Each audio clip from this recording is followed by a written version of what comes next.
चलिए खबरों में बढ़ते हैं आगे और 50 बड़ी खबरों पर नजर डालते हैं। उत्तराखंड के नए मुख्यमंत्री होंगे तीरथ सिंह रावत। तीरथ सिंह रावत विधायक दल के नेता चुने गए।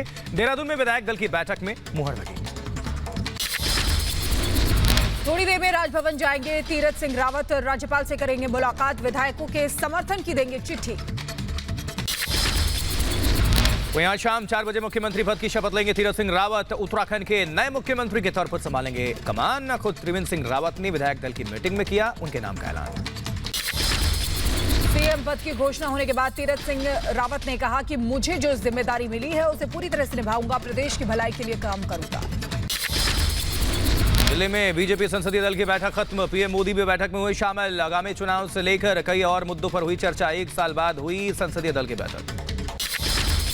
संसदीय दल की बैठक में पीएम सांसदों को संबोधित करते हुए उन्होंने कहा कि कोरोना पर जागरूकता जरूरी है, वैक्सीनेशन प्रोग्राम में ज्यादा से ज्यादा लोगों को जोड़ें। हरियाणा में खट्टर सरकार की अग्नि परीक्षा। विधानसभा में कांग्रेस ने खट्टर सरकार के खिलाफ अविश्वास प्रस्ताव पेश किया। हरियाणा विधानसभा में अविश्वास प्रस्ताव पर चर्चा जारी है। हुड्डा ने किसानों की मौत पर संवेदना जताई है। 2 घंटे बहस के बाद प्रस्ताव पर वोटिंग होगी। वहीं पश्चिम बंगाल नंदीग्राम में शुभेंदु अधिकारी का रोड शो जारी। रोड शो में उमड़ा जनसैलाब। चुनाव कार्यालय का उद्घाटन किया। रोड शो के दौरान शुभेंदु ने हनुमान मंदिर में की पूजा अर्चना। नंदीग्राम सीट पर ममता से मुकाबला है उनका। 12 मार्च को नामांकन करेंगे शुभेंदु अधिकारी।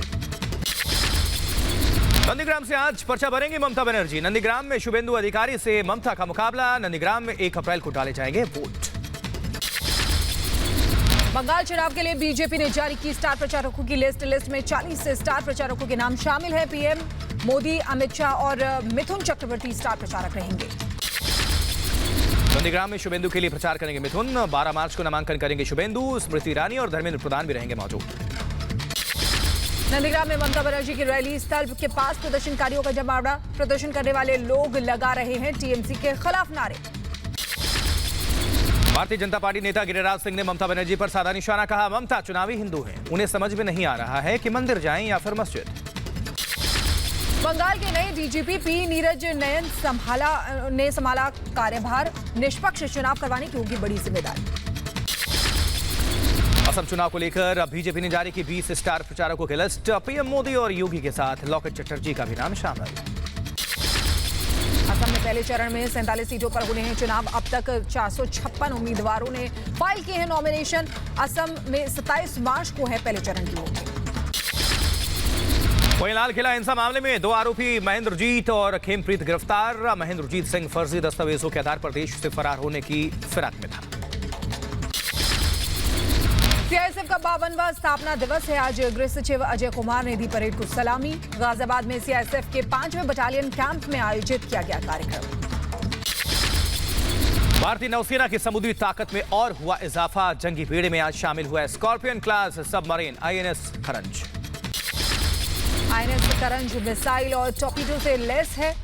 समुद्र में माइंस बिछाने में भी सक्षम है। लंबे समय तक पानी में रह सकती है करंज। उधर मुंबई पुणे एक्सप्रेसवे पर कंटेनर ट्रक में भिड़ंत। टक्कर के बाद कंटेनर में रखे ड्रमों ने पकड़ी आग। किसी के हताहत होने की कोई खबर नहीं।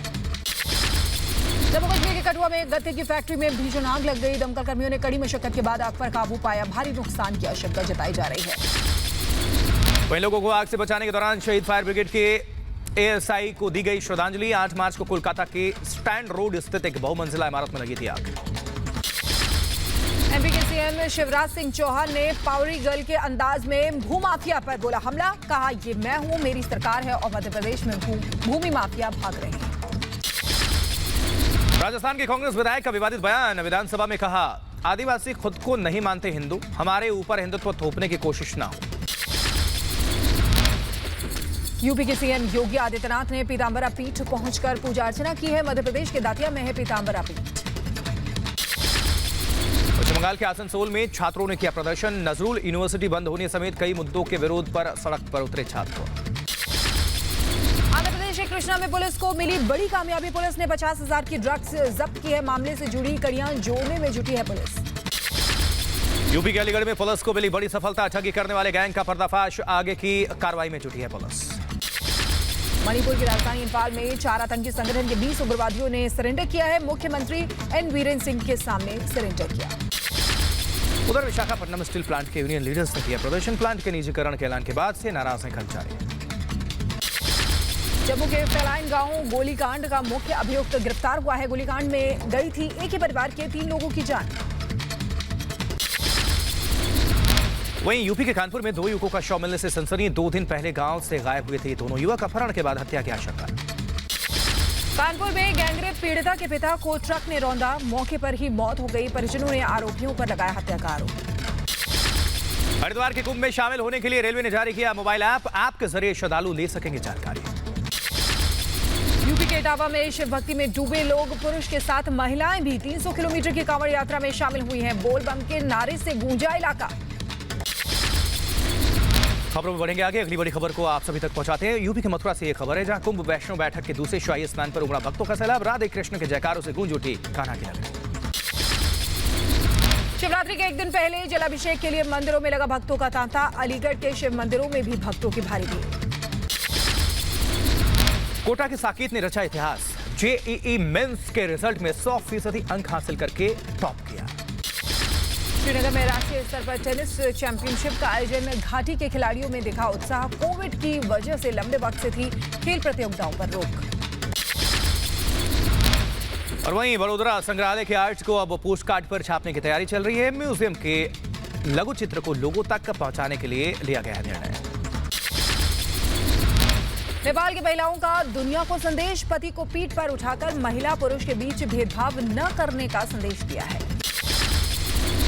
यूपी के मुरादाबाद में आलू की खुदाई नहीं कर रहे किसान। आलू की कीमत कम मिलने से परेशान किसान। यूपी के मथुरा में बारिश और तेज आंधी ने मचाई तबाही। कई इलाकों में गिरे होर्डिंग, लाइट के खंभे और संतों के पांडाल। उधर म्यांमार में लोकतंत्र समर्थक प्रदर्शनकारियों की गिरफ्तारी जारी। हर दिन तेज हो रहा है आंदोलन। सुरक्षा बल भीड़ पर चला रहे हैं गोलियां। अब तक 50 से अधिक लोगों की मौत हो चुकी है। ग्रीस की राजधानी एथेंस में पुलिस और प्रदर्शनकारी भिड़ गए। पुलिस पर एक युवक को बेरहमी से पीटने का आरोप है। ग्रीस के प्रधानमंत्री ने की शांति की अपील। जबकि अमेरिका की राजधानी वाशिंगटन में पाइप बम लगाने वाले का वीडियो सुरक्षा विभाग ने जारी किया है। कैपिटल हिंसा के पहले लगाया गया था ये पाइप बम और डोनाल्ड ट्रंप के चुनाव हार के बाद हुई थी कैपिटल हिल्स में हिंसा।